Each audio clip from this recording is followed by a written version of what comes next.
10 ذوالحج شریف ایک ایسا مبارک دن ہے جو ہمارے وجود کو ایثار و قربانی کے جذبے سے سرشار کر دیتا ہے۔ عید قرباں پر قربانی کے لیے ملک بھر سے مختلف نسل کے خوبصورت اور فربا جانور مویشی منڈیوں میں لائے جاتے ہیں۔ قربانی کے جانور کا خوبصورت، صحت مند اور فربا ہونا ثواب کو بڑھاتا ہے۔ قربانی حضرت ابراہیم علیہ السلام کی سنت ہے۔ جب انہیں اللہ پاک کی طرف سے اپنے پیارے بیٹے کو قربان کرنے کا حکم آیا تو انہوں نے اس حکم کو پورا کرنے کے لیے اپنے لخت جگر کو قربان کرنے کا حتمی فیصلہ کر لیا اور قربان گاہ لے پہنچے۔ لیکن قربانی کے وقت اللہ پاک نے حضرت اسماعیل علیہ السلام کے بدلے ایک جانور کو ان کا فدیہ بنا دیا۔ آج اسی واقعے کی یاد میں مسلمان عید الاضحیٰ کے موقع پر خوبصورت و فربا جانور اللہ پاک کی رضا کے لیے قربان کرتے ہیں۔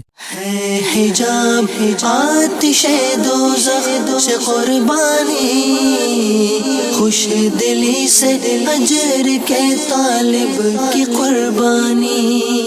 قربانی مسلمانوں میں ایثار، تقوی اور اللہ پاک کی اطاعت کا جذبہ پیدا کرتی ہے۔ خوبصورت اور بہترین جانور قربان کرنا اللہ پاک کی نعمتوں پر شکر گزاری کا اظہار بھی ہے۔ اللہ پاک مسلمانوں کی ان قربانیوں کو اپنی بارگاہ میں قبول فرمائے۔